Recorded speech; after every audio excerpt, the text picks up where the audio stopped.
अजय प्रहार चैनल में आपका स्वागत है। हम आज वृद्धजनों की उपेक्षा की और सरकारी सुविधाओं की चर्चा करने के लिए उपस्थित हुए हैं। मित्रों, इस देश में जो 2011 की जनगणना हुई, उस जनगणना के हिसाब से भारतवर्ष में वृद्ध महिला और पुरुष को जोड़ दिया जाए तो उनकी आबादी 9% है और एक अनुमान के तहत 2050 तक यदि ऐसे ही हालात रहे तो उनकी आबादी 50% तक हो सकती है। ये एक बहुत अलार्मिंग, चेतावनी भरी चीज़ है, जिस पर आंख खोलना चाहिए।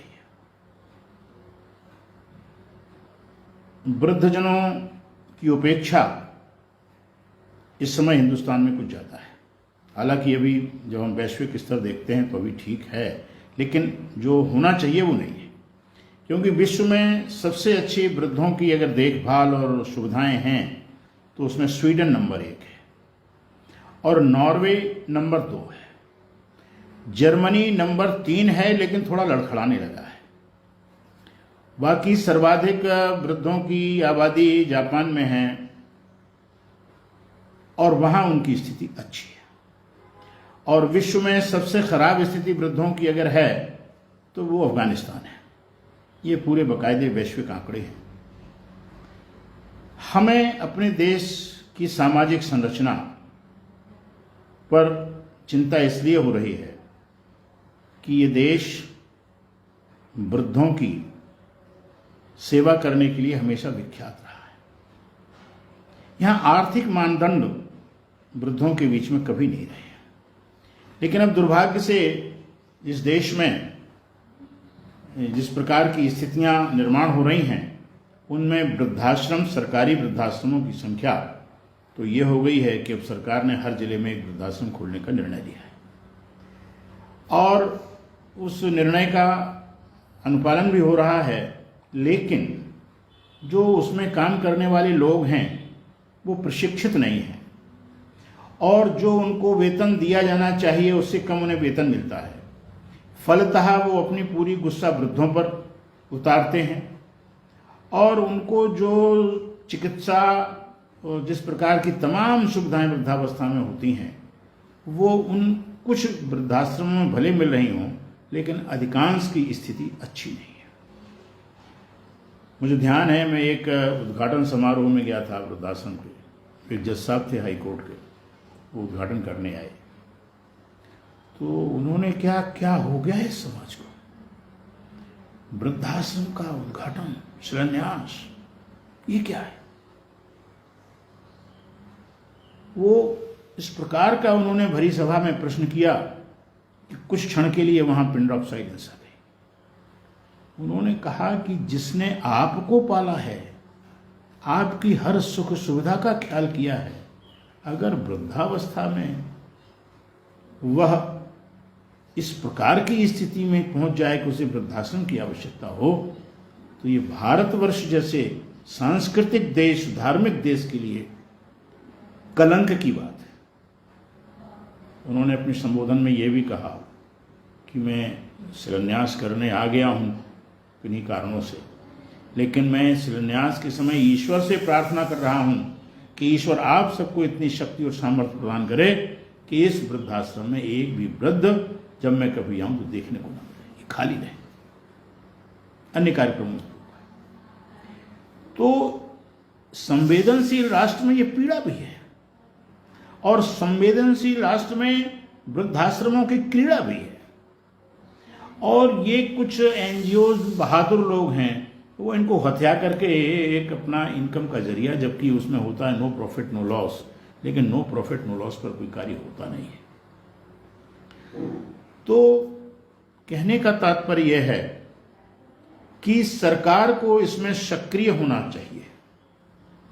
जब तक सरकार सक्रिय नहीं होगी, एक कानून बना देने से काम नहीं चलता। 2007 में एक कानून पारित हुआ है भारतीय संसद से, माता पिता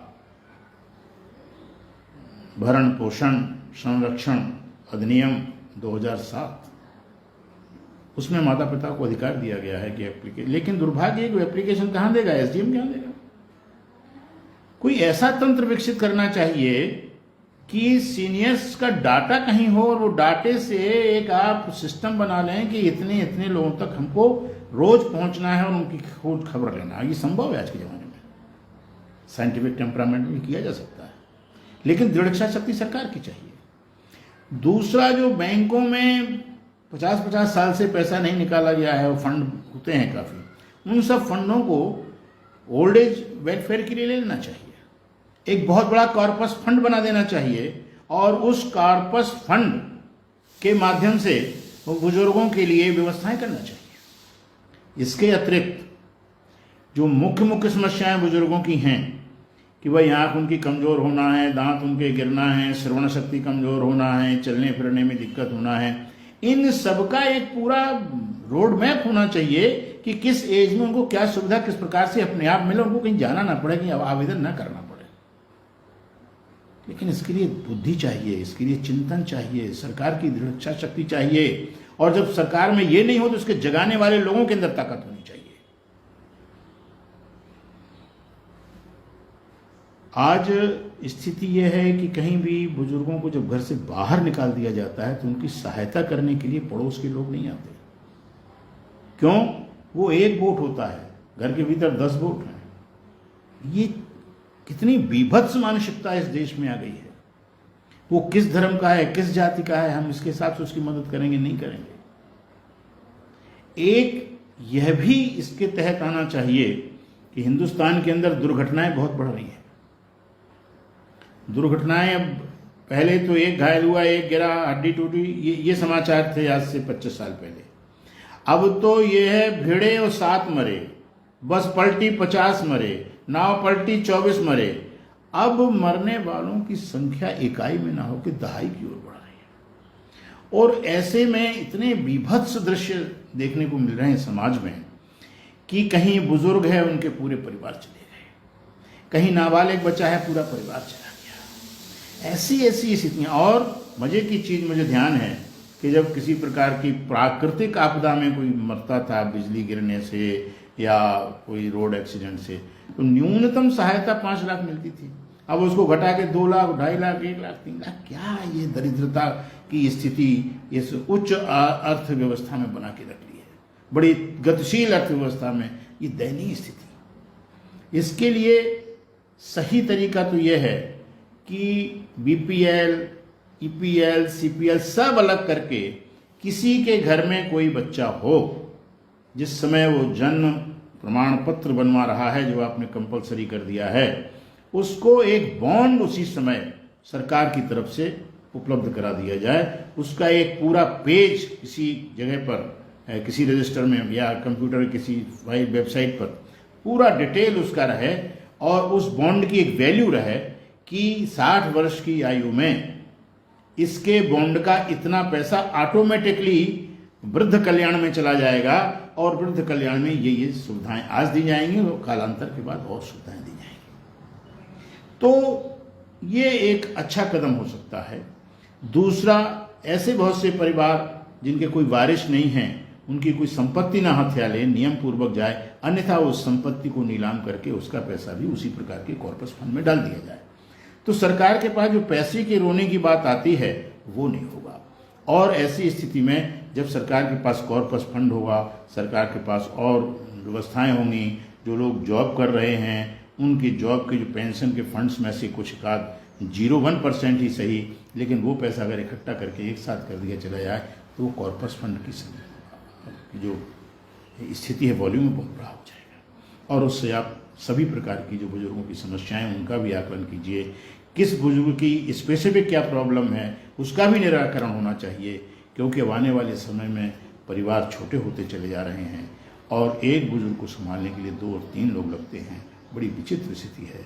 इस स्थिति से निपटने के लिए जब आप बुजुर्ग नहीं हुए हैं तब से आपको चिंतन कर देना चाहिए और सरकार को जागरूक करते रहना चाहिए कि वो जागे और सीनियर सिटीजन्स के लिए, जो हमारे राष्ट्र की धरोहर हैं, उनके लिए कुछ अच्छे से अच्छे कार्यक्रमों को हर चुनाव में घोषणा पत्र में शामिल करें। और यदि सरकार घोषणा पत्र में शामिल नहीं करती है तो जन घोषणा पत्र जनता को बना करके बाध्य करना चाहिए कि जो भी जीतेगा उसको ये करना पड़ेगा। इस स्थिति से चल करके ही हम आगे कुछ कर सकते हैं। इन्हीं शब्दों के साथ धन्यवाद। जय हिंद।